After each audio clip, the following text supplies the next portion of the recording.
Yeah, I mean, obviously Blake, I think he'd be the guy that played in every situation. For as talented as we were, you're going to have guys in different roles. Some of us run the power play, some of us run the penalty kill, but you talk about maybe the best player, but most valuable for our team that season was Blake. I mean, he was always first PK, first PP, taking big face-offs for us, and leading the way as far as blocking shots goes. And I think that's who I look at. A guy that plays in all situations.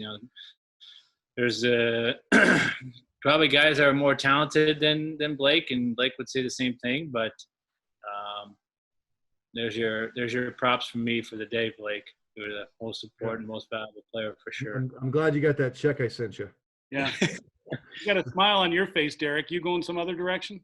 No, I was going to say a lot of the same stuff Mac was going to say, but I would say that the thing that I felt that was like probably so special about that team was that Blake played in every situation, but then we had guys. Our back end was obviously the core of our team. We had 6 defensemen that were either a first-round draft pick or a second-round draft pick, and I think our extra defenseman was a second-round draft pick that year.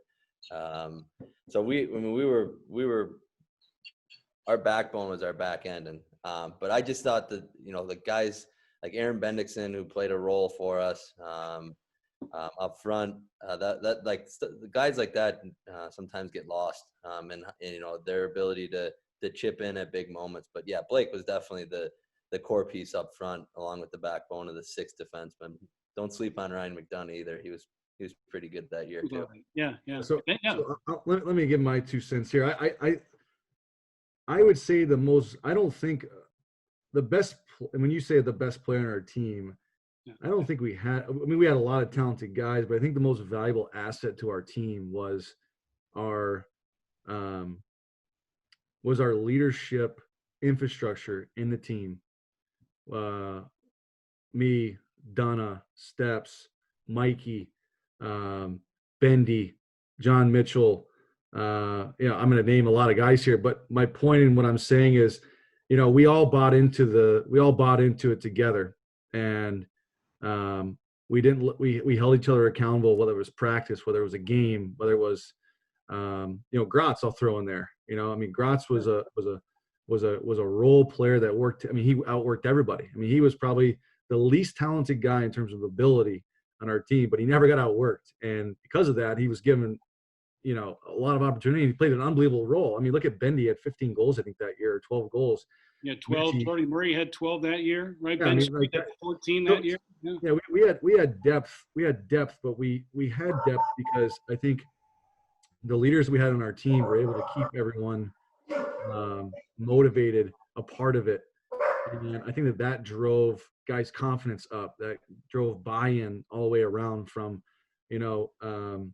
doing the extra set in the weight room, or having the extra beer late at night to keep the cohesiveness and the camaraderie and to take care of each other.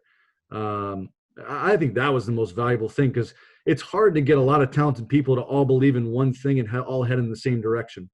I think that with our senior class, and to be honest with you, I personally learned from Burish and Dagenhart and Brandt and Drewiski and Kluby and Gilby and Brian Elliott and all those guys. And that's what was special about the 06 team, was they all bought in. They weren't the most talented group. They had a couple guys that were sprinkled in terms of ability and talent. But, man, they never got outworked. They were a high-character team, and, they were all able to get on the same bus and head in the same direction and take the ego entirely out of it. And I think that was the key to our team, because we had a lot of guys that had high profiles, high draft picks, a lot of guys that were going to leave that year. They knew they were gone because of the years they were having. And everyone stayed the course, stayed the game plan, stayed on point. And I think that is why we were successful and as dominant as we were.